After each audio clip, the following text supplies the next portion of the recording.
Good evening, and welcome to another episode of Mowing After Dark here on the College Football Mafia Network. I want to go ahead and apologize for the delay in getting started tonight. The internet was acting up here in Nelsonville. Um, we're going to deliver to you, though. We're going to give you an extra special episode of Mowing After Dark for those who stuck around. We do appreciate it. We're going to talk conference realignment, Congress, critters, you name it. We're talking about it here on Mowing After Dark. Let's say hello to some of the people that rolled in early here. Outlaw Skies, he was fifth, although he was first. Go Buckeyes. Buckshot Kid says, oh, hey, Mowing and Rock. Good to see you, Buckshot Kid. What's up, man? Evil Badger 72 says, hi, CFM. Good to see you, Ryan. Conundrum says 34 minutes until kickoff. You were off by 6 minutes. But you had no way of knowing. It was a force majeure. Actually, I told Moen to delay this because I had a bet on Kalshi and I just wanted to feel presidential. Oh, okay. Ryan with a $10 holler to start us out tonight. Fickle has killed it in recruiting this weekend with Steele Harris, Darren Graham, and Yazin Zion. Greg better get used to losing the axe on a yearly basis. Yeah, I mean, he stole one from Florida State. I mean, Fickle is out there pushing. Yeah, he took a few days ago. He took one of Florida State's their only 4-star, though I believe Florida State was able to add a 4-star off of their recruiting weekend this weekend. So they got somebody back. But yeah, Wisconsin. Theoretically, 2 coaches on the hot seat. Interesting that one was able to steal a player from another one on the hot seat. So that's a positive sign for Luke Fickell and team. Yeah, definitely. Congrats to Luke Fickell. Congrats to the Wisconsin Badgers. Now they got to get it done on the field, Ryan. They need to get some W's under that belt. They just can't get the only W on their helmet. They need some W's in the win column. I hope the Badgers can do it. I think the Big Ten is a better conference when the Badgers are good. Let's play a little on Wisconsin for our friend here.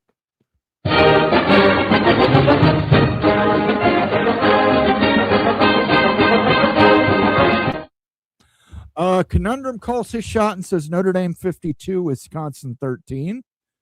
That game's at Lambeau That's Field. Violence. I don't know that Notre Dame's going to get 52 on a Wisconsin defense. I think Notre Dame wins, but I think it's closer than a lot of people think. Ryan says Notre Dame won't cover the point spread. Again, yeah, I tend to agree with Ryan. I think it's closer than people think. Especially being an early game in the season, you got to still work all your kinks out. You're not firing on full cylinders. Our friend David, if I can get it, David Sabinosh, Pisces man, says, good evening, Moan and Rock. Good evening, David. Thanks for stopping by. Caden, the Diesel Freak series says, go Buckeyes and torch the Tide. We can't be looking past Texas here, Caden. A lot of violence in the chat today. A lot of violence. We got to go down there and embarrass Texas in their home stadium. We need to end Arch Manning's Heisman campaign, first game of the season. I say your name right, Mosito. I know Greg calls you Mossy Talks, but and honestly, you should trade that S for a J for this show because there's alcohol involved, and it would turn into a mojito. That's right, mojito. Bob Swanger's here. Penn State Nittany Lions in the house. He says, hey, everyone. Very interested to see what Matt Campbell does with the Penn State Nittany Lions in his inaugural season. He could surprise some people. But I'm also curious, how are Penn State fans feeling when they look to see what James Franklin is getting done at Virginia Tech already? Granted, they haven't played one game, but it's getting recruits up the wazoo and just helped pull in $75 million for the program. Sure, I understand that, but until James Franklin does not do one of the coaching FUBARs, because the first time that happens at Virginia Tech, Penn State fans are going to be all over the internet saying, I told you so. Oh, yeah, for sure. I'm not saying that they don't have a right. I think that marriage had come to an end, and it was the right decision probably for all parties. But, it's interesting when, your ex goes on somewhere else, in this case as a coach there, and I wonder how they feel about that while they're excited about Matt Campbell. Like, are they happy for him? Are they mad because they thought he should have done more there? Like, that's my question, really. Yeah, I was watching a bunch of Ohio State highlight videos this weekend. So it was funny. They had quite a few of James Franklin's less than stellar moments against Ohio State, including running the ball on 4th and 5. I'll never understand that call. Yeah, I remember that. Or matching up a running back to block Joey Bosa, because that's going to work out. Let's see here. Keep scrolling. I apologize, guys. StreamYard's being a little funky tonight, so I'm getting staggered here. Manic Reaction says, hey, everyone. Good to see you, Manic Reactions. Friends Call Me Sean is in the house. He says, if Big 12 and ACC keep pushing this bill, they may accidentally G8 themselves. You might be right, sir.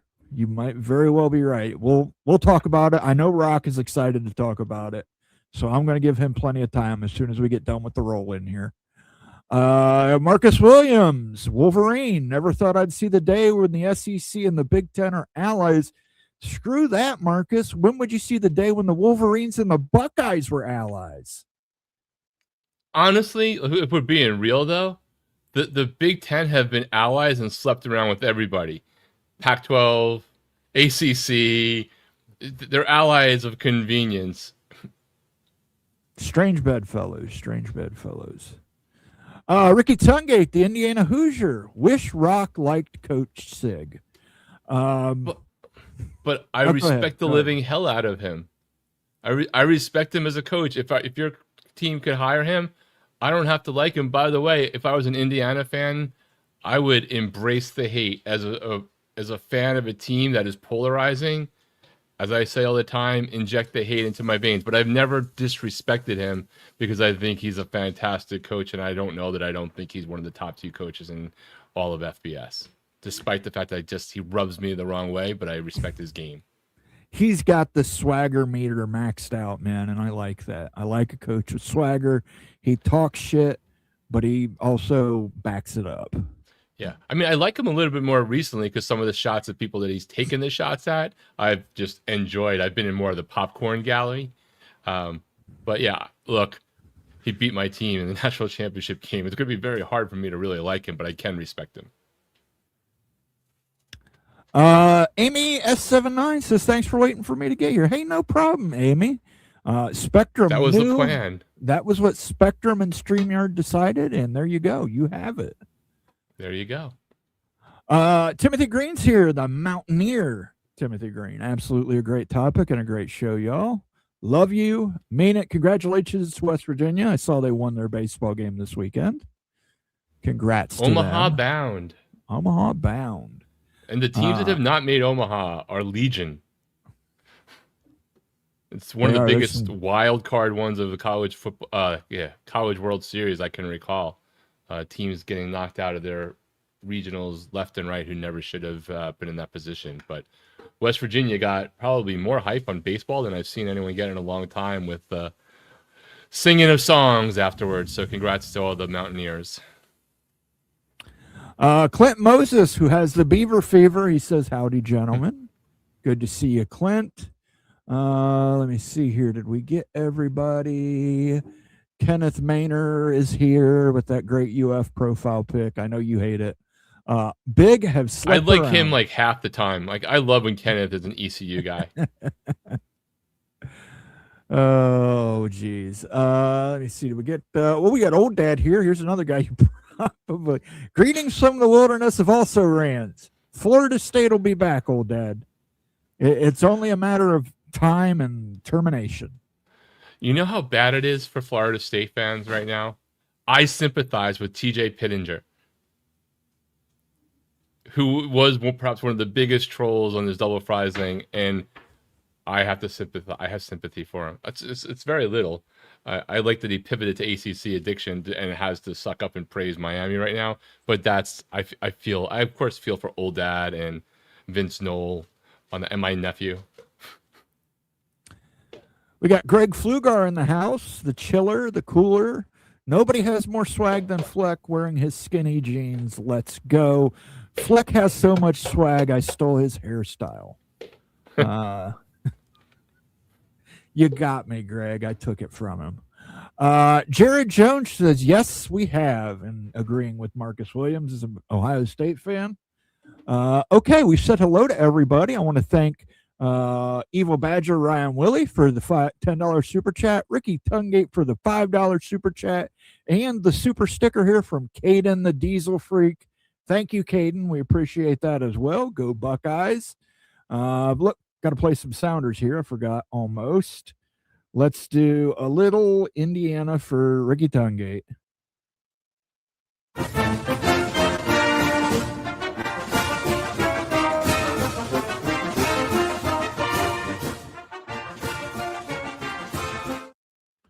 And let's do a little of this for Caden.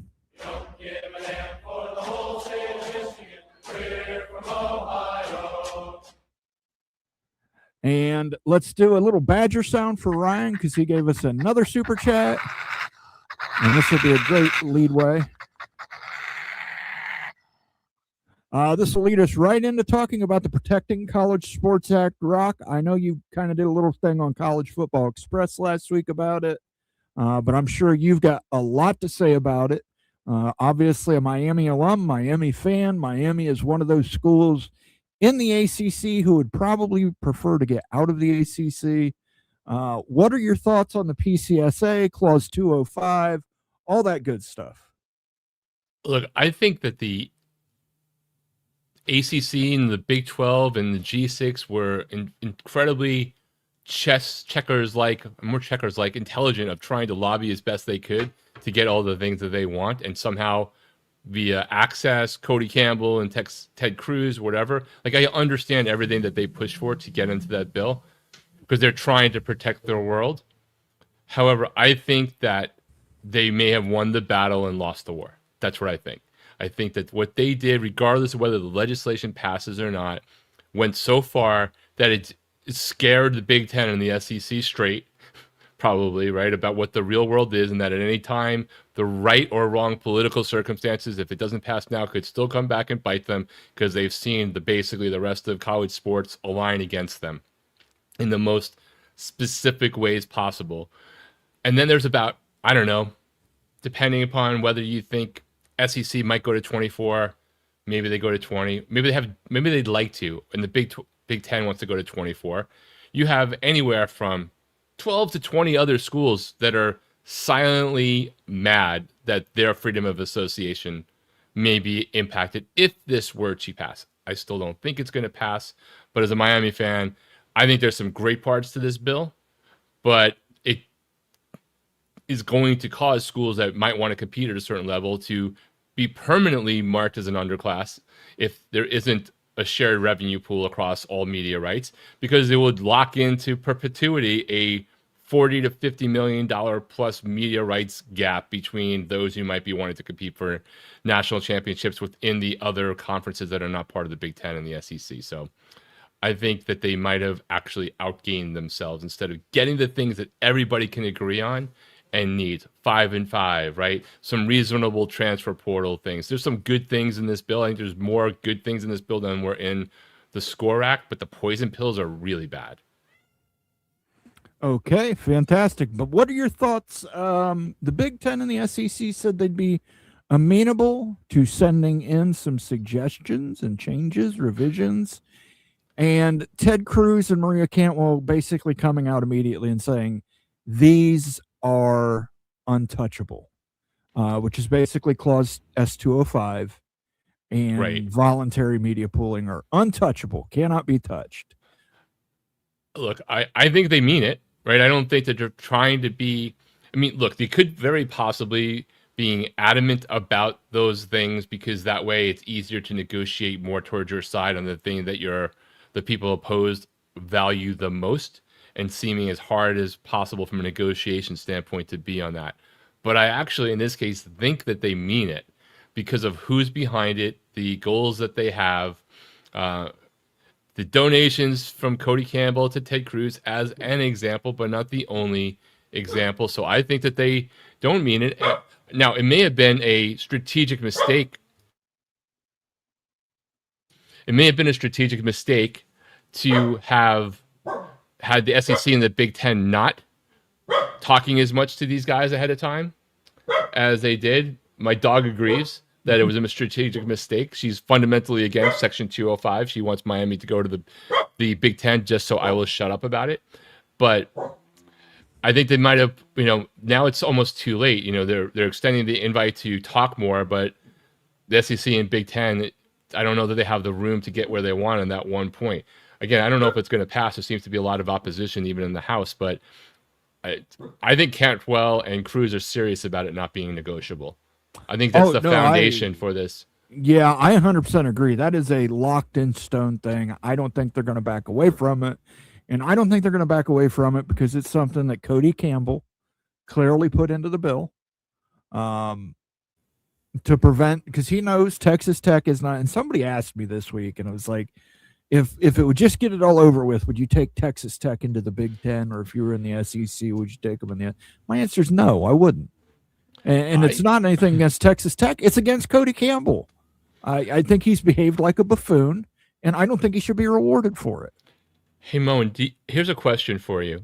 And, of course, this is speculation. I know you talk to some people who have real access and have a real take. But if I said that whatever damage in some eyes, and I don't necessarily agree because I think they did what they had to do, and I supported what they did at the time. But whatever damage in some eyes FSU might have done to people who wanted them to, maybe have wanted them to move to, one of the Power 2 conferences, but they didn't like the way things were handled or how they talked, or maybe they don't even like the politics of Florida as a thing. Right. I believe that this Texas Tech round, because of Cody Campbell, probably damages Texas Tech in that same regard more than whatever FSU was perceived to do. And again, I think that they did the right thing for themselves. Of course, FSU, I think, is higher up on the totem pole for those kind of moves based off of all the conjecture. But what do you think? Do you think that Texas Tech's move into this behind Cody Campbell really has caused more damage to their possibilities than whatever people felt about FSU, either because of the lawsuits or because of politics in Florida? That's an interesting question and a great question too. I don't know how this impacts what Florida State and Clemson did in suing the ACC. I think there might have been a lot of people at one time who thought that was bad partnership, et cetera, being a bad member. But now that the ACC is basically lined up and basically put the Big Ten and the SEC to task, that might have changed their viewpoint. They might say, good, it was good what Florida State and Clemson did. It provides us a sound legal rationale to say, look, these schools don't want to be a part of this conference. How can you stop them from joining our conference if they want it? Or the SEC. When it comes to Texas Tech never had a chance. They just, I know Texas Tech fans don't want to hear that. Lubbock is not a big market. Texas Tech simply does not have the academics. They don't have a plan that can get them into the academic stratosphere they would need to get into to be a Big Ten school. And the SEC already has Texas and Texas A&M out of Texas. They've already got the two biggest Texas brands. They don't need a third brand in Texas. So I don't think Texas Tech ever had a shot. Texas Tech fans lining up behind Cody Campbell, I think that's a very good idea. He's been very good for your university. He's put a lot of money into the rosters, into the softball roster, football roster. He's basically bankrolling most of your NIL in the athletic department. So I totally get why Texas Tech fans are very high on Cody Campbell. But in terms of, there's probably a lot of teams in the Big 12 and the ACC who aren't really happy with Cody right now. I think Yeah. he put Ohio or Big Ten and SEC to the task. And again, I know the SEC talked about it on Friday. I know the SEC was mentioning silos. The Big Ten had game theoried it, but the Big Ten game theories thousands of things. Thousands. The Big Ten, I don't think, was looking to go silo. I think the Big Ten was content to just try and figure something out and just keep plugging along. But now I think Cody Campbell and Texas Tech have basically, what do they do now? What's the Big Ten supposed to do? What are their options? Yeah, and the thing too is I said this to Greg the other day on his show. I don't know if anybody even really agrees. Like, I don't even know if Ted Cruz, when they're talking about Super League, is talking about the same thing that other people think it is. Right. Yeah. Right. Like, because I can make an argument that the Big Ten is, if they were to add 6 teams, would be a super league of its own, or the SEC. I can make an argument that if those 2 conferences broke away separately, but it did a scheduling agreement, it's a super league. You could definitely say if the 2 of those conferences broke away, that could be a super league. You could say a whole new thing of 48 teams from scratch is a super league, and you could go all the way back to Smash Capital, and it's all of the P4 plus a few 72, 78 teams. That's a super league. So I don't even know that we're even talking about what the definition of is when people are throwing that terminology around. So I think that the Big Ten and SEC, when they say they have when they said they haven't ever talked about a super league, that's bullshit. That's where they lose credibility, because I'm sure they've had a conversation about it. But whether they were trying to do that definition, to act like you never spoke about it, that's probably dumb to do that, because now people know you're just lying and playing them. But I don't doubt at all that the Big Ten nor the SEC were trying to go form their own super league in the definition of a Smash Capital or 48 teams or a private equity one. I think that maybe they just want to expand whenever they decide they want to, because they want freedom of association. Right. I don't know about the Super League thing. Again, this is going to be, we're not, it's something that cannot be proven or disproven. I think the Big Ten and SEC would like to be aligned, but I don't think that they would like to be merged or anything like that. They want to be separate entities with separate revenue streams. But I mean, this bill, I mean, Ted Cruz, I don't trust a word that comes out of Ted Cruz's mouth either. And he said neither does his wife or his dad. Yeah, and the commissioner said, he came out and said the commissioner said they wanted to form a super league, which again, like I mentioned on Friday night, you're right. Super league is a vague, generic kind of term. If it's like calling soda Coke. You're right. In some parts of the country, it's just like what you call all soda is Coke, but it's really actually a flavor. If the Big Ten and the SEC each decide to silo, he would probably consider that 2 super leagues. Right. Which they probably did tell him, look, you're forcing us to do something that we don't necessarily want to do. But yeah. They should have just called this thing the law of unintended consequences, because I think that's what's going to happen. Absolutely. A couple of majors in the house. I'll say it. Hashtag one more again. SEC and Big Ten need 24 members in each league for breakaway silo to work well for Olympic sports content and voting block. Capo, I don't disagree with you on the Big Ten. I don't see the SEC getting past 20, just because they don't need to. I think the Big Ten, the SEC is still a regional conference. The Big Ten is more of a national conference, so the Big Ten would need more. But you're absolutely right. If you're breaking away and you're going to do your own silo thing and play 10 conference games, you need more members. You need more volume. You're going to have to bring somebody in to foot the bill for that. That's probably going to be a streamer like Netflix or Amazon. You're going to need more volume. You just need more stuff. So I wouldn't be shocked. I'm going to do a Moen Confidential video this week, talking with it about the Wizard, about how this may ramp up realignment. I know Greg keeps saying nothing is imminent, but I think things might be a little more fluid than even Greg thinks they are. So we'll talk about that on the members only video, though. Thank you for the super chat, Capo Major. I will play you a sounder. But By the way, I couldn't put a critter sounder on here because I just couldn't find a good one. So we'll do old-fashioned communism. And that's nothing but pure and simple old-fashioned communism. Thank you, Capo Major. Much appreciated, sir. Capo Major again. Oklahoma State in Power 2. We want Bedlam. Fingers crossed. Sooners need to add to those 90 wins versus Pokey State. Wow, you're right. It is a violent crowd tonight. It Lots is, of people man. throwing elbows. It's like people, it's as violent as people taking shots at Wembayamba from San Antonio. It's so violent we may need to schedule this on the White House lawn. I won't say anymore. Thank you for that, Capo Major. I'll give you another sound effect. Let me see here. Let's do a little Richard Pryor and Gene Wilder. That's right. We bad. That's right. Yeah, I keep telling people Oklahoma State is an SEC expansion candidate possibility. People don't seem to believe me, but it's absolutely true. Oklahoma State is an SEC candidate. Does that mean they have a high shot at getting there? I don't know.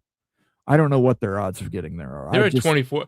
If you are wrong about them going to 24 candidate, they're an obvious one if the SEC were to go to 24. They're definitely not an obvious one if they're going to 20.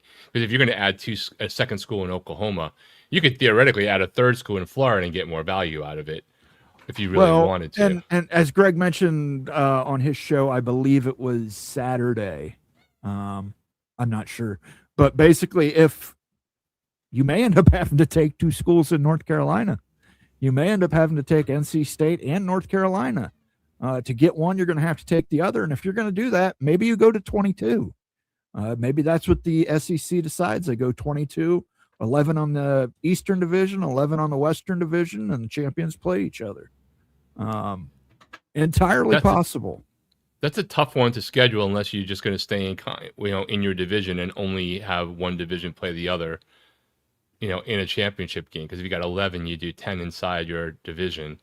You would play one crossover game. You'll see the other division once every 10 years, and home and home once every 20. Or whatever, even worse than that. 24 is easier to do. If you're going to do 20, either do 20 or 24. I think 22 is a very difficult way to make everybody feel like they're part of the conference on the football side. It's much easier to deal with either of those numbers and the other sports. But it's hard to do scheduling if you want to make sure that everybody gets to see each other home and away on football, and keep some degree of non-insane tiebreakers going and make it a division or whatever whatever grouping you're calling it, a pod scheduling to be consistent. Well, the best part about it is we don't get paid to have to figure all that out. Not something we have to worry about, thankfully, here. No, the longer they don't figure it out, the more college football mafia can actually get paid, to be honest. So true. Bulldog Mississippi gifted 5 memberships to the college football mafia family. Where is my cowbell? I got to have more cowbell. Where is the cowbell at? I can't find my cowbell. Why can't I find? Well, here's a gong. No, that's not right, though. That's a gong. Let's see here. How about some bongos? No, that's bongos. That ain't going to work. Man, I can't find cowbell. Well, I had cowbell fever on here at one point, and now I can't find it. So we're going to... Here it is. Here we go. I got a fever. And the only prescription is more cowbell. Let him cook. And we'll let you cook, Let him too. cook now. Let him cook. I said let him cook. Thank you, Bulldog Mississippi, for your continued support of the college football mafia and Mowing After Dark. We definitely, sincerely appreciate it. I'm not able to have my YouTube window open. I've been having so many issues with StreamYard. So I got it for you. You want to read them off? We got that CFB guy, Mad Dog, Go Blue, ZDR Historian, Ronster2K5, and JSun7 all received a gifted membership by Bulldog Mississippi. There you go. You guys received the gifted memberships. You received the gifted memberships. Make sure you thank Bulldog Mississippi for those gifted memberships. You now have access to all our back catalog of members-only videos and future members-only videos. We got a new Moen Confidential drop in this week talking about conference realignment. I think you'll find there was some interesting stuff I was told. I think you will enjoy it. So you'll definitely want to check that out. And while you're checking that out, make sure you're thinking warm thoughts about our friend Bulldog Mississippi, Hail State. Capo Major with another $5 holler. 24 in 3 divisions of 8. 7 does in pod, 2 each versus other 2 divisions equals 11 conference games per season. Perfect for silo. Hashtag I need cowbell too. Okay. If you want cowbell, I will give you cowbell. I got a fever. And the only prescription is more cowbell. I'll also give you this one. Hey, everybody, we're all going to get laid. Thank you for the super chat, Capo Major. Thanks for all the super chats, Capo Major. They are appreciated. Thanks to everybody who has given a super chat. We're going to try and get to some comments here. And, We got a lot. They're flying by. I know. We got a huge audience tonight, and I want to thank everybody for that. If you're watching us over on Twitter, X, whatever Elon's calling it this week, jump over to YouTube. Give us a like. Give us a subscribe. We're 25 subscriptions away from hitting 6,000, guys. Moen, I did star the last non-super chat that I think we left off at if you need to scroll back up. Okay. I will probably do that, but let me get to this super chat from Capo Major. Arizona has Waffle House. I think everybody has Waffle House, right? No, we sadly do not. Can you imagine what California with Waffle House fights would be freaking amazing, because it would be warm and people would be wearing like nothing going into them. It's like Florida without the humidity. Yeah, I've been in both. I've been in IHOP fights and Waffle House fights. I will say IHOP fights, though, I think they get a lot messier. I think if you want to listen to a good fight, Waffle House is it, because you can tell they're building. You can listen in on the conversation and hear it building, and get your plate out of the way, and be ready for it. It just, and they've got those stools that squeak and squeal, and you hear that. I mean, the Waffle House fights are like the Masters. It's a tradition like none other. Yes. If you've never been to a Waffle House drunk, you've never been to a Waffle House. It's a difference between it being a 5-star restaurant and trash food. Drunk, it's like the best food you've ever had. Oh, yeah. Sober, it's kind of like, could we go to IHOP? Yeah. Yeah, definitely. It's Dollar General version, or a Temu version of Cracker Barrel. Marcus Williams says, yes, there's a Waffle House here in Phoenix. Yeah, I know. It's kind of funny. They, I don't know if you knew this or not, but FEMA has a designation on how severe a damaged an area is based on if the Waffle House is closed. That's a pretty, you look for a lot of good brand ambassadorship. That is pretty damn cool that you can basically say, yeah, we basically tell the government how bad it is. Yeah. And they actually don't pay their employees like crap either. For relatively for restaurants. Got another super chat here from Kenneth Maynard, the Pirate Gator. 4 divisions, 5 teams each in the SEC, Southwest, Deep South, Southeast, Mid-Atlantic. Rotate divisions yearly. Division winners clinch playoff spot. Top 2 play for the SEC championship game.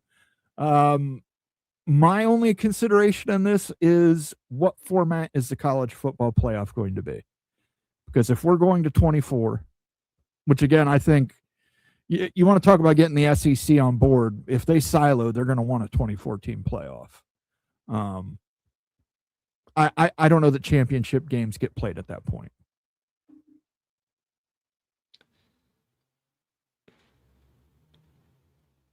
thank you for the super chat. And you got the Florida thing up, so we'll make Rock a little queasy here, and we'll play the Florida Gators fight song.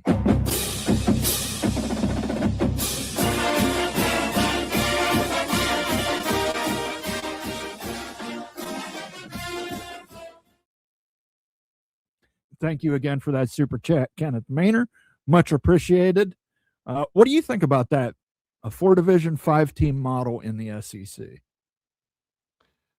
I think it's fine. You're gonna even in that kind of zone, you risk eliminating some annual rivals that aren't right adjacent to each other. So maybe it'd be interesting about how you do that. So you bury those rivalries within each division and try not to keep them unbalanced. But it makes sense. I mean, I think at a certain point, if you go into divisions, I think the 24 teams makes more sense to have 4x6, right? Then you have the 5 games.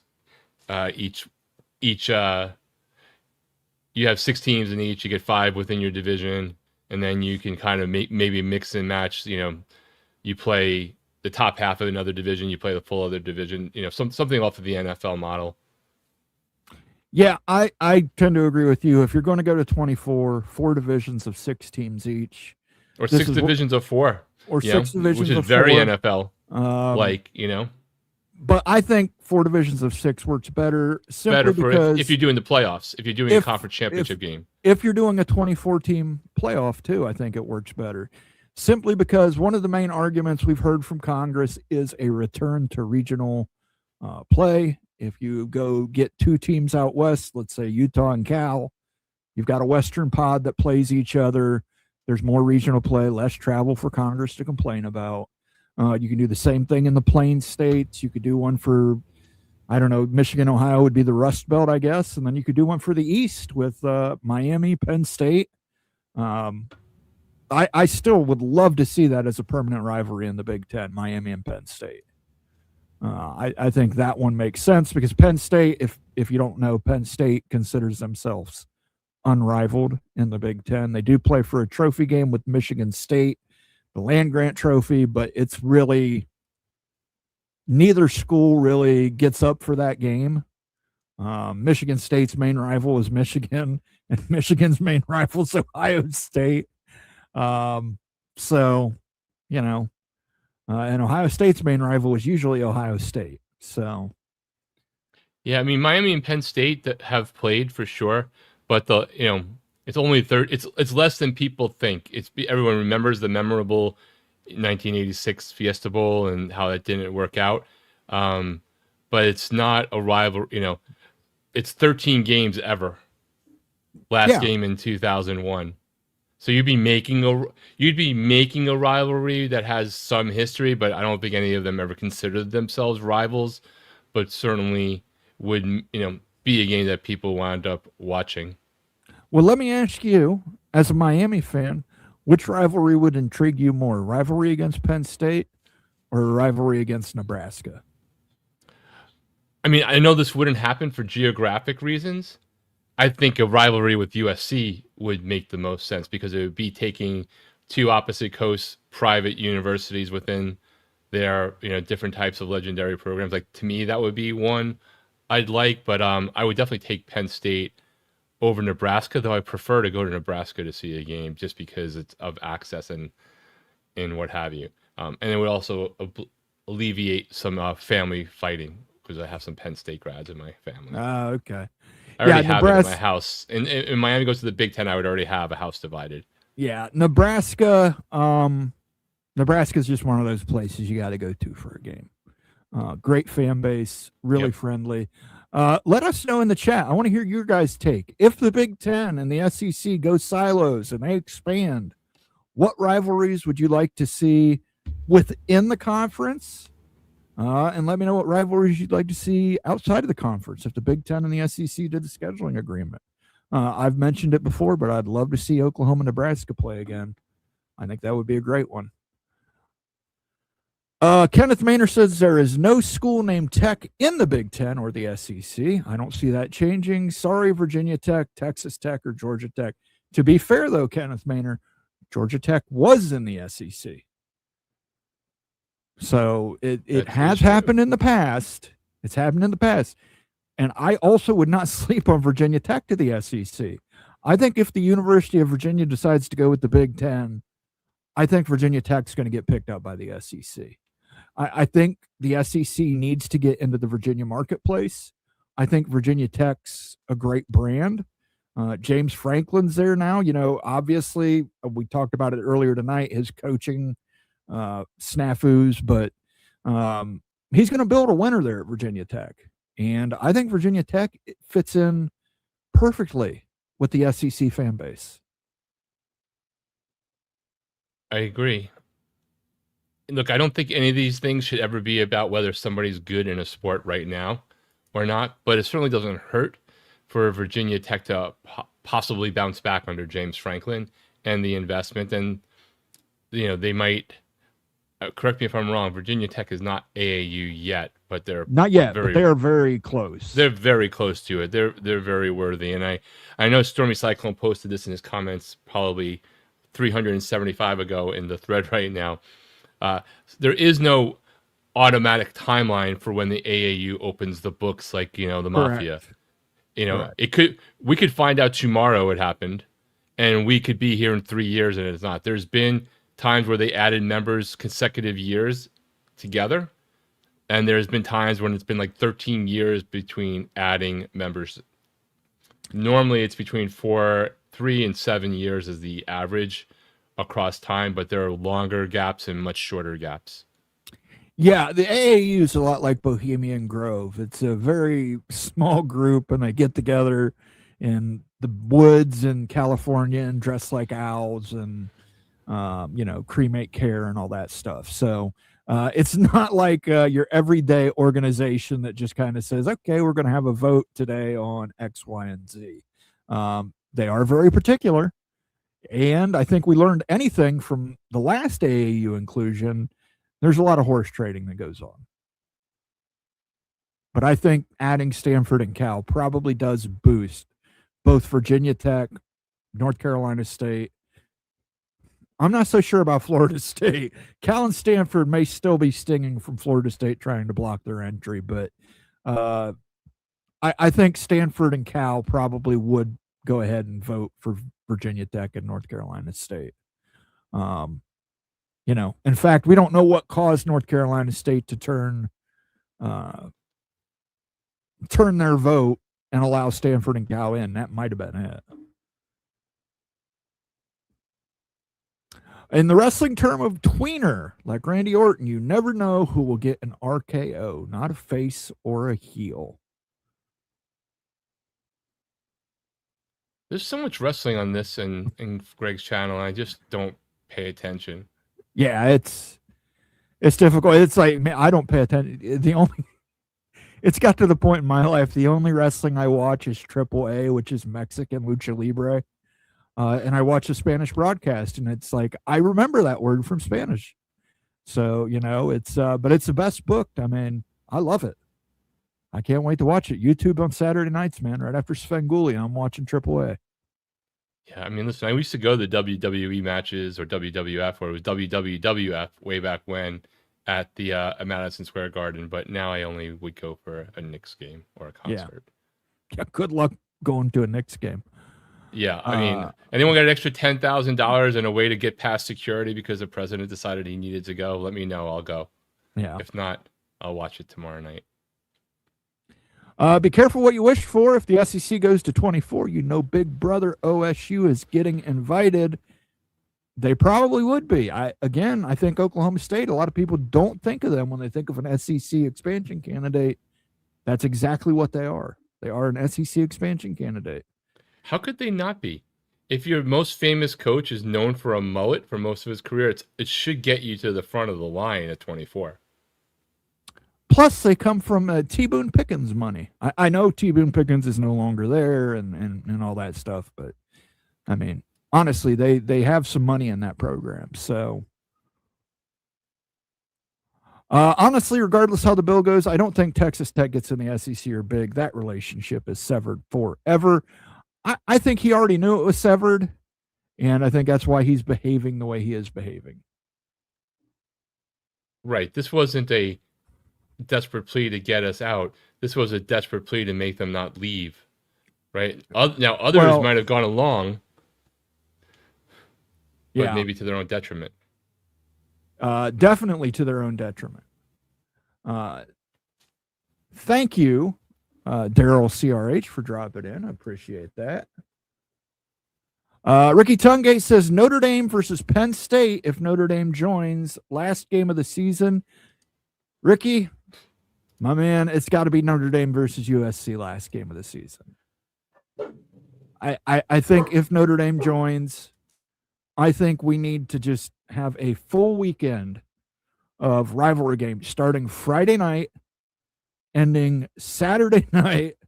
I think we need the 4 biggest rivalry games in the Big Ten. I think we have a game on Friday night. I don't know what that game necessarily is. That could be Penn State, Miami.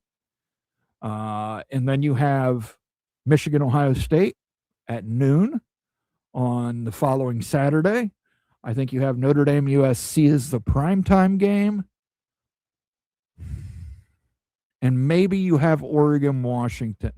Although I think that might give too much West Coast representation on that day. And we'll obviously, just go with, if I was a Miami fan in the Big Ten and Notre Dame came there, I would want Notre Dame to be a constant rival as well. right. Well, see, the way I had it laid out, I had Notre Dame in your division. I just, Right. It doesn't make sense to have Notre Dame in the same division as Ohio State, Michigan, and Indiana. And Greg and I even talked. Sorry, Ricky, but we talked about it. We were saying, let's move Indiana over here to the Western Division because they maybe need a little, let's move them out there with Wisconsin and Minnesota and Iowa, Nebraska. Thank you for the $2 super chat, though. I do appreciate it, Ricky. Kenneth Maynard says the Southwest Division would be Texas, TAMU, OU, Mizzou, ARCU. Deep South would be LSU, Mississippi, Mississippi State, Bama, Auburn. Southeast would be Florida, Florida State, Georgia, Tennessee, Vandy. The Mid-Atlantic would be Clemson, South Carolina, UNC, NCSU, Kentucky. Kenneth, these are all really great chats you're putting out there. They would be 50% smarter, though, if you changed your avatar to East Carolina. He's never going to let you live that Florida. Speaking of here, we'll go ahead and we played your Florida song. We'll give you the little pirate sounder. Do what you want because a pirate is free. You are a pirate. Thank you for the super chat, Kenneth Manor. Absolutely appreciate it, sir. Earlier in the chat, I think Kenneth posted something, and then Friends Call Me Sean, FSU, posted something. That's like the number one triumvirate of hate, those 3 schools together, Miami, Florida State, and Florida. On somebody's posted it on Twitter as the triumvirates of equal hatred in different degrees. But I like Sean and I like Kenneth. Sure. Jared Jones says we bout to be more national when Miami and Florida State joins. Well, I'm not sold on Florida State. Again, that's not a Florida State issue. I think that's a state of Florida issue. But let me ask you a question, Rock. Let's say Miami does join the Big Ten. There is a crossover game between the Big Ten and the SEC. Florida State joins the SEC along with the University of Florida. Which one of those games would you want as the protected rivalry? I know it's picking between 2 poisons, but no. Well, I'll say what I really think and what I think would happen. I think that Miami and Florida State would schedule one other damn game outside of that if they had to keep that game going, because Florida State is not a bunch of cowards when it comes to that shit. And I say that because Florida doesn't want to cancel the series. Sorry, Kenneth. Way back when, but that's actually fact-based and true. So I would want Florida State because I actually have more respect for the program because they've stayed and played Miami for forever. But I would rather not make Sophie's choice. I want to play Florida State and Florida every single year. I completely understand that. Completely understand that. But right now, Miami and Florida are not scheduled to play for the foreseeable future. I believe that Miami won the last 2. It might have been the last 3, but it's gone back and forth for sure in the Tebow era when there was a couple of matchups. Florida won. I'd like that game to be, if not every year, 2 out of every 4 years, 2 out of every 5 years, something like that. Moen, will the Big Ten go to 10 games without a breakaway? I don't think so. I think they would stay at 9 conference games. They still are going to want to schedule those small teams for Ohio State. Again, we've talked about this. Ohio State runs a cycle with all the smaller schools in the state. They each get a game at Ohio Stadium. Even Cincinnati in the Big 12 does. So I think you're always going to have that game. Ohio State, as much as people dislike Ohio State, I think you do have to give credit to Ohio State. Ohio State schedule's tough out of conference opponents. We got Texas this year. We've got Alabama on our schedule still. We've got Georgia on our schedule still. It's a toss-up, though. Does Ohio State or Indiana schedule tougher out of conference? It's really hard to decide. Taking a shot at the Hoosiers. Now he's throwing elbows to the chat. Yeah, I don't think they will because, one, you got the smaller games. I want to see Indiana play good teams out of conference. Now that they're a power, I want to see that. I get the rationale, though. I get it. Sure. And that's why I do not like Signetti, even though I respect him as a coach. That's like a reason. Backing down on your schedule. It's one thing if you get handed a very soft in-conference schedule, which is out of your control based off of rotation. It's another to not take 1 out of whatever 3 and play somebody worthwhile. I think it actually hurts your program overall, but that's just my opinion. Yeah, I don't think they go to 10 because, one, you got to play that small in-state school. You've got one big out-of-conference opponent.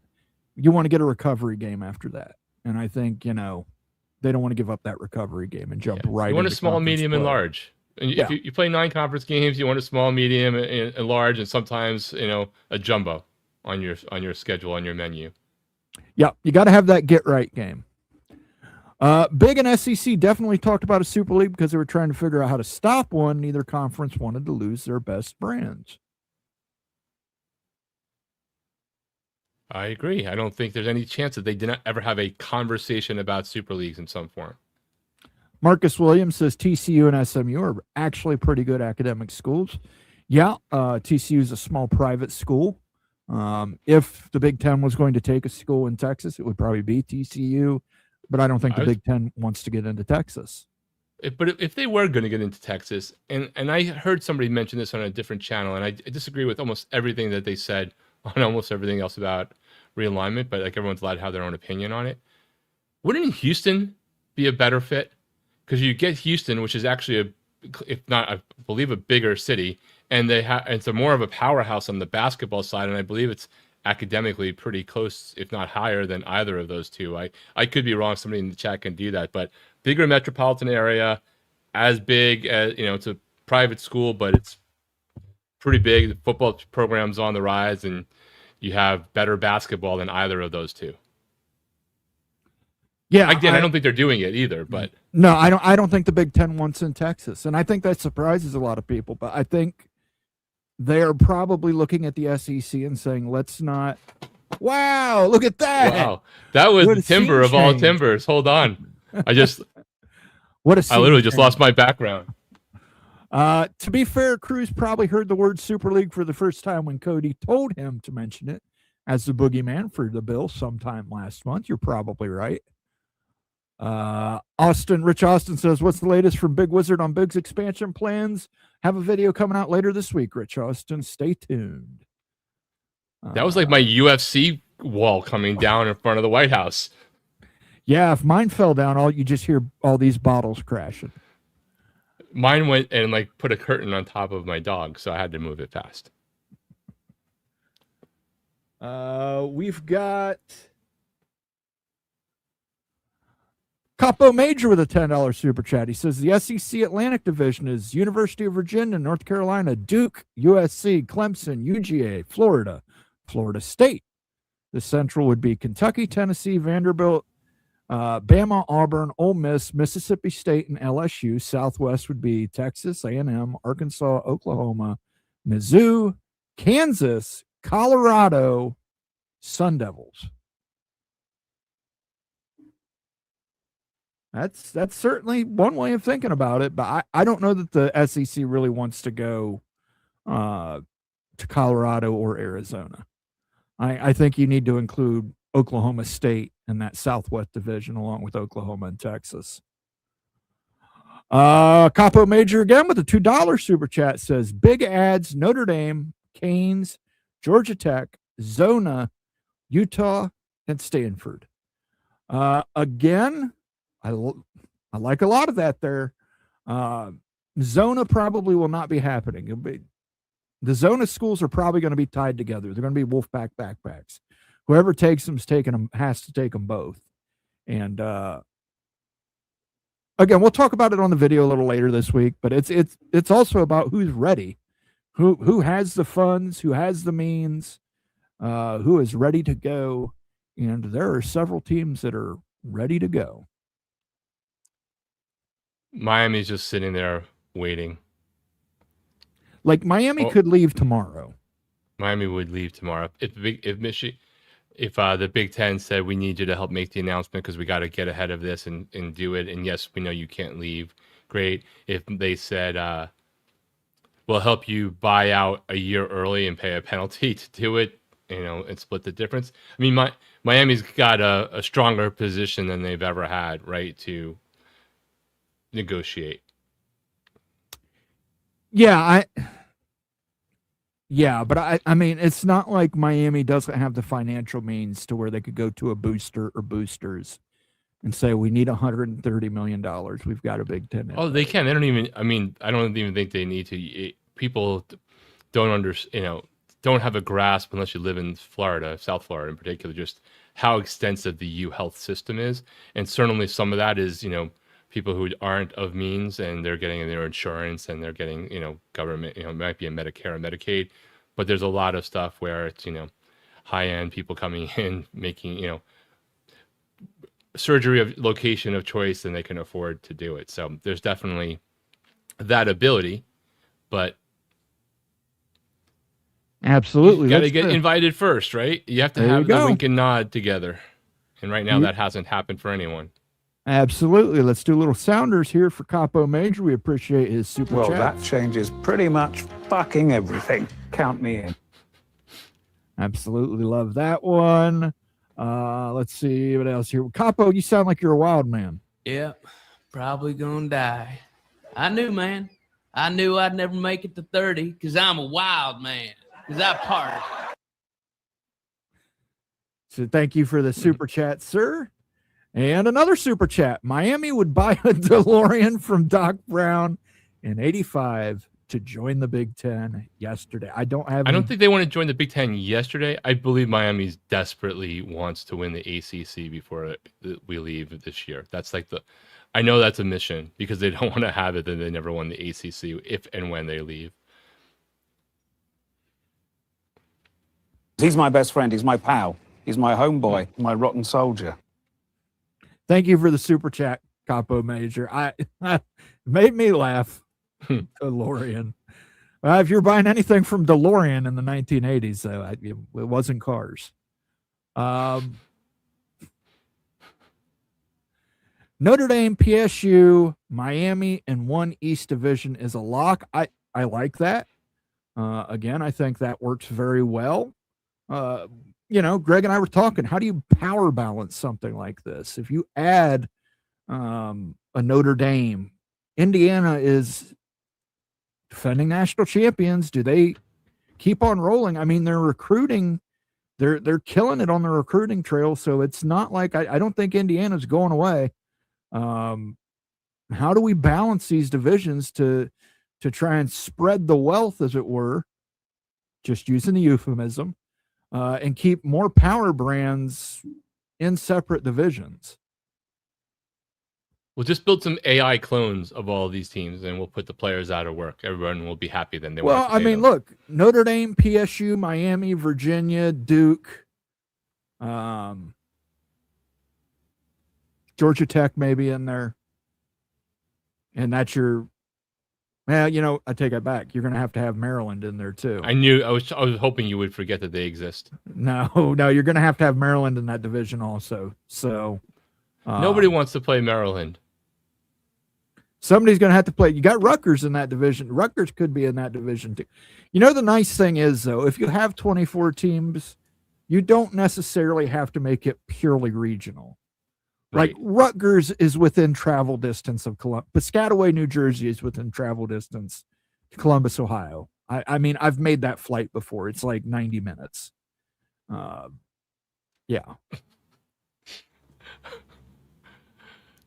Now I'm getting ahead out you of on chat. getting out of New Jersey, that's another thing. Lincoln is fun as fuck. I agree. Great people there too. So the best fan base in college football. So nice. They'll feed you. They'll give you booze. They take a loss very well. And I hate to say that, but I think it's because they've had so much experience at it over the last 20 years. Not sore losers at all. They take a loss very, very well. Evil Badger wants Wisconsin versus Georgia. I like that. Florida State, Miami in the big. That's what I want. Marcus Williams says USC versus Texas. There's some history there, that Vince Young game. I mean, that still stings out in Southern California in the Rose Bowl. Losing to Texas on a fourth down run from Vince Young. Is this with Miami in the big and FSU in the SEC? If so, then that rivalry for sure. Nebraska, Oklahoma, Ohio State, Georgia, Michigan, Alabama, USC, Texas, Oregon, Oklahoma, Penn State, Tennessee, Iowa, Auburn. Michigan, Alabama, I like. I don't know that I like Ohio State, Georgia. Michigan, Alabama are the two winningest programs in college football in terms of national championships. So that's a legitimate rivalry there. I just don't know what the connection is. Ohio State's never beat Georgia. So I just don't know. You might have to explain that one to me in a DM, Jared. I don't see the connection there, but it's hard for me to, and Northwestern Vanderbilt, we got to get Northwestern Vanderbilt on there for sure. Iowa versus Mizzou. That's another good one. If we get Kansas in the Big Ten, Kansas versus Mizzou, I'd like to see that as well. Indiana versus Kentucky. Okay. I can dig that one. I can dig it. Might be smart proactiveness for the ACC to add UConn football only now to have 18 football members and bring them on fully. If anyone leaves, they're independent and have no exit fee for football. Listen, if you're adding UConn, why would you take them football only? Yeah, I mean, take basketball lead the way. Yeah, I see what you're saying, Kenneth, but I mean, don't take them football only. Take out basketball too. That's going to make you some money. But yeah, UConn, if they're willing to commit, hey man, more power to them. If they're willing to commit, I think they could be hot. Oh, hot. Thank you for the super chat, sir. C. Curtis 2407 says, I can't say, but I was told a couple weeks ago that UVA wants the big for hundreds of reasons. I can say, Curtis, and yes, the University of Virginia is more aligned with the Big Ten than the SEC at the moment, and the University of North Carolina is more aligned with not being aligned than any university in America. So thank you for the super chat, sir. I do appreciate it. Let me give you a little butters. You know what I'm saying? Evil Badger, again, $10 super chat. 4 divisions of 6. Northeast would be Michigan State, Penn State, Rutgers, Maryland, Michigan, Ohio State. Midwest would be Wisconsin, Illinois, Iowa, Northwestern, Minnesota, Nebraska. West would be Kansas, Oregon, USC, UCLA, Washington, Utah. Southeast would be Notre Dame, Miami, Georgia Tech, Duke, Indiana, Virginia. I got to say, Mr. Evil Badger there, that's a very favorable grouping for your Badgers. That's what I was going to say. I think you might have to move in. And Greg and I talked about this, actually, Ryan. It was funny you bring this up. I think you have to move Indiana into that division and move Northwestern out. I think you need... again, we're going to knock on wood that Wisconsin gets back to their, quality that we've seen them do before. We're going to knock on wood that Nebraska can. But I think Iowa's always deceptively good, but I think you need a power team out there, and I think it's got to be Indiana. If Indiana's going to keep on running the way Indiana's running, I think you include Indiana in there. The rest of it, I don't mind. I like the rest of it. So I might switch Northwestern into that division with Ohio State and take Penn State out and put it in that division with Notre Dame and Miami. And poor Kansas, man. They're like they're within a grouping. They're sort of on an island in that one. Yeah, I know a lot of people think Kansas could be a West addition. I don't think Kansas is a West school. I think they fit in more with the Nebraskas, the Wisconsins, the Illinois. But it depends. Yeah, it depends on who you take. And again, we're going to talk about it in the video this week, Ryan. The other Gygax, the SEC needs to add the number one tailgating school in America, West Virginia. Again, if they go to 24, Daniel, that wouldn't shock me. Very SEC I would think type fan base. If the SEC goes to 24, I think West Virginia would absolutely be in that list. Yeah, it's very favorable fan base there. Capo Major says SEC big, Marvel DC sponsor out of conference crossover games. Well, Disney owns Marvel, and DC is owned by Warner Brothers right now, but is slated to be owned by Paramount, which is going to be terrible. Don't want to see that happen, because I think they finally got DC. They finally have got DC outside of Batman right. And as soon as they get it right, it's like, well, we're going to sell it now. It's like, oh, yeah. No. I don't have a lot of faith in Paramount to not mess up DC. Yeah. Florida is 2-0 versus Ohio State, 41-14 in 2007 for the Natty, and 24-17 in the 2012 Gator Bowl. I'm down for a home and home. Go Gators. I would take Ohio State, Florida. That makes sense to me. I like it. I would go for that. I'd have no issue with that. I will just say this, that national championship game in 2007, I had placed a wager with a person of calculus and means, and I'd played Let It Ride the whole season on Ohio State, and I ended up losing a significant amount. If I'd have just cashed out, I lost a significant amount on Florida beating Ohio State in that game, and I knew it was over the second Ted Ginn Jr. returned a kickoff for a touchdown to open the game. Anytime I see that, I know it's over. Devin Hester with the Bears, when he returned the kickoff in that Super Bowl, I said, this game's over. That, to me, that is one of the worst omens in the sport of football. Somebody returning an opening kickoff for a touchdown. Like, I've never seen a game where that happens where the person with that team won.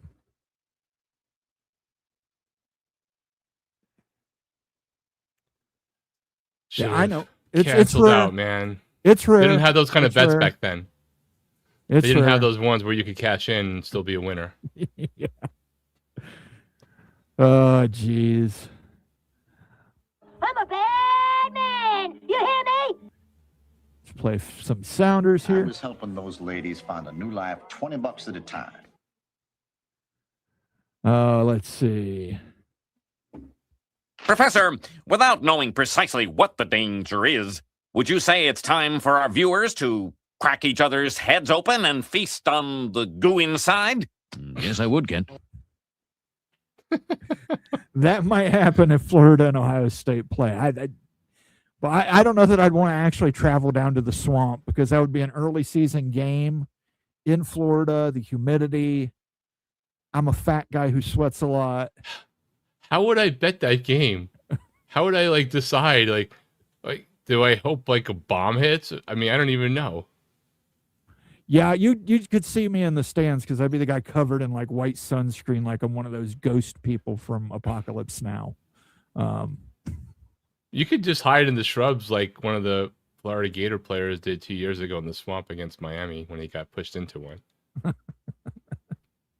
Yeah, that sounds like a fun game I would enjoy watching on TV. I don't think I want to go to Florida in early September with the humidity. Well, hopefully you down there. guys get the game. Maybe they schedule it for homecoming because Florida homecoming is actually pretty damn fun. It's one of the better homecoming party weeks in college sports and college football, FBS. So Absolutely. Maryland, South Carolina was another pick.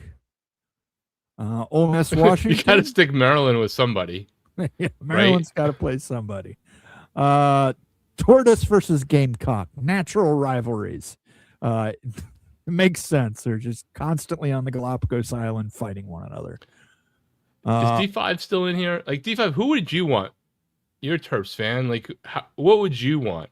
Because I feel like you guys are sort of on your own island since you left the ACC. And if you're watching later, put it in the comments. I'm curious what a Terp wants. Moen, you forgot Nebraska, Iowa every Friday after Thanksgiving. Absolutely. That would be figured into that rotation there. Black Friday would have the Nebraska, Iowa game early, and then you would have a later primetime game, rivalry game. Could be Notre Dame, USC. I don't know. We could work this out. We could just have a great weekend of rivalry football in the Big Ten from start to finish. If we add Utah, we can put the BYU-Utah game in there. There you go. Definitely better than scheduling it against Miami, Notre Dame like it is this year, I believe. USC versus UCLA is a good rivalry. While I agree with you, USC and I think UCLA would probably also agree the main rival for USC is Notre Dame.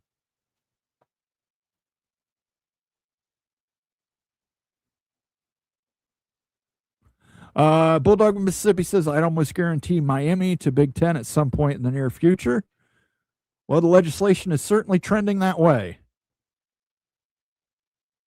But is there a chance that there's a lot of thought that the legislation, the threat of it makes things accelerate, but it's also possible that it makes them slam the brakes and not want to get in any zone of danger.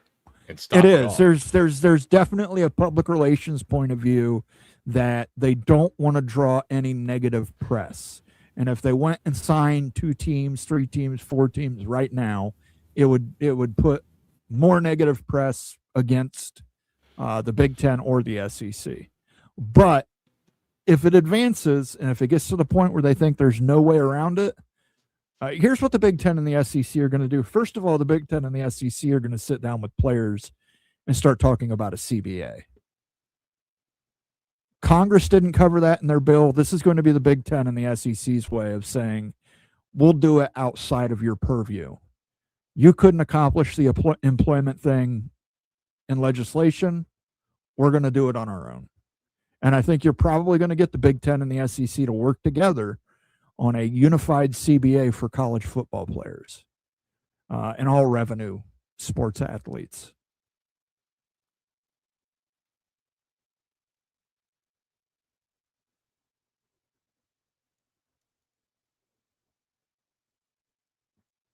I know firsthand from UVA that UVA wants the big. I was told by I can't say who. I can tell you who told me, and it's absolutely true.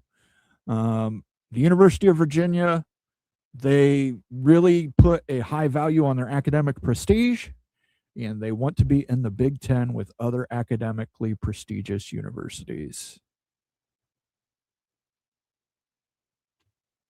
What happens if the Big Ten or SEC wants a team, but there is a backpack team involved? Do they compensate the other team?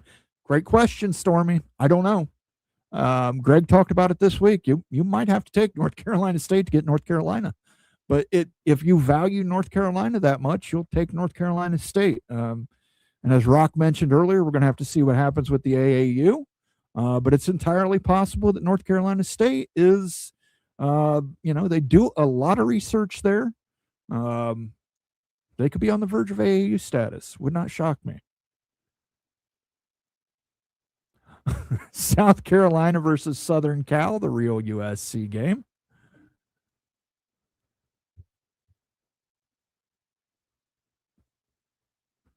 Why does Utah not want to play BYU anymore? Seems like a great rivalry. I don't think that's true that they don't want to play BYU anymore.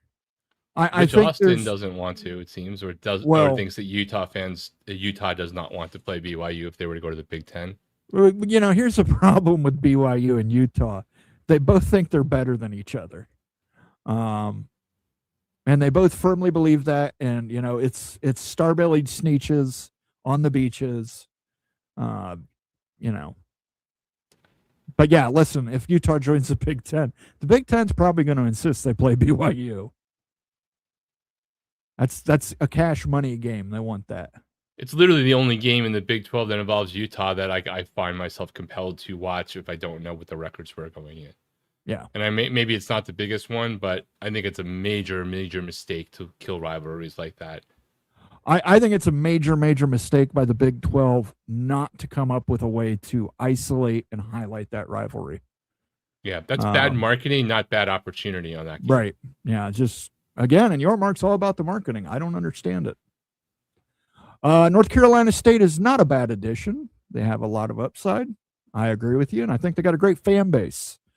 I think and the bag's already designed for the Mafia merch store. That's right. We've already got the wolf pack back.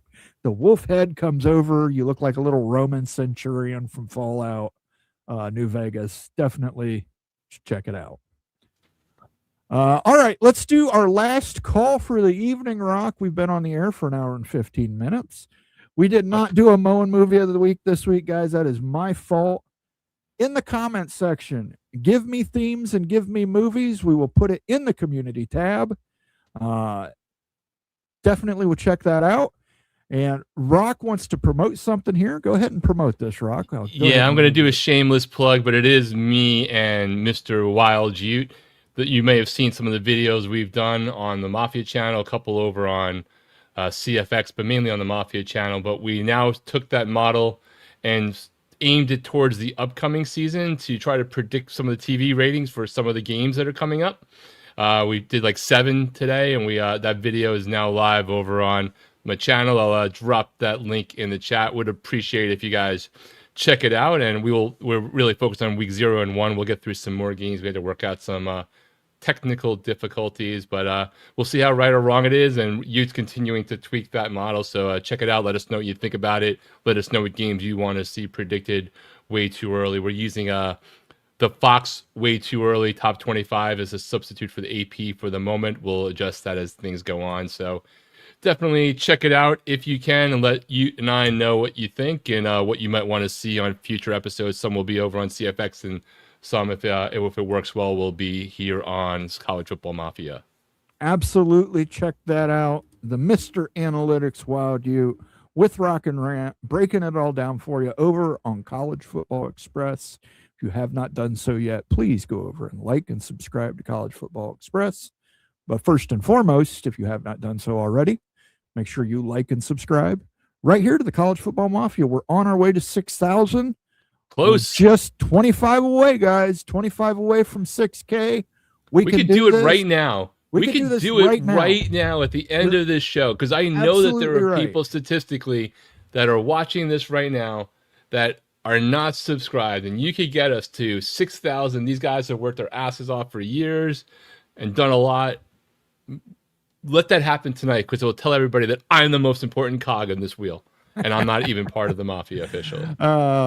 Yes, absolutely. We can get to 6K. We got 100 of you watching over on Twitter/X. Jump over to YouTube if you could. I know it's a big ask to open another tab and go to a website. It takes like very 1/10 of a calorie. Very hard to do, but you can see from the chat we've read here tonight. Again, I wish I could have got to more chat messages. Unfortunately, we just had too many super chats, guys. But yeah, it's a great community. It's a great chat room. Lots of different fans. You've got Buckeyes and Wolverines agreeing with each other, and Florida State and Miami fans agreeing with each other. It's really a love fest filled with violence, Lots of elbows were put together. 23 now. We're 23. Buckshot 20. Kid says Bruce Campbell movies. I'll do it, Buckshot Kid. I will put it in the community icon with which Bruce Campbell movie we'll do for next week. There's going to be some good quotes in the Bruce Campbell movies we can add to the soundboard anyway. So, do you have a "We'll Do It Live" sounder from Bill O'Reilly? Because that's what we really need to do. I will get the "fuck it, we'll do it live." No, I'll write 23 it. We'll away do it live. From 6,000. It's like a tote 23. 23. Marcus Williams, I miss the Midwest women. If you know, you know. Absolutely right. All the right curves in all the right places, Marcus. I mean, there is no, for me, there's no comparison. But, you know, it's like the pizza theorem that I came up with. Wherever you eat pizza when you're a kid, that's what you're going to love the rest of your life. So, words of wisdom. That'll be my last call. I want to thank everybody for tuning in. Let you guys know this week, Nate's going to have a call-in show. He's also got, I believe, Jeremiah Dickey, the athletic director of Boise State, lined up for an interview. Wow. And he's going to be talking, I don't know if it's this week or next week, but he's going to be talking to Danielle Kelly again very soon, who is a lawyer out of Florida, who is also, I forget her official title. She's with the state of Florida in the AG department. So she's like an assistant attorney general in the antitrust division or something like that. Yes. Thank you. Rock got it. It's that's what she does. And she's going to be on the show with Nate coming up here soon anyway, as well. And then we'll have that members only Moan Confidential video where I'll talk a little bit about what I've heard regarding potential expansion and how quick it might happen. You'll definitely want to tune into that. Until next week, thank you for being a member for 15 months, by the way. Very, very good. Let's give you a little macho madness. But the cream will rise to the top. Oh, yeah. Macho madness, yeah. Born in Columbus, Ohio. Thank everybody for joining in tonight. We will catch you next Sunday. Until then, have a very safe week. Stay cool. And we'll see you next week.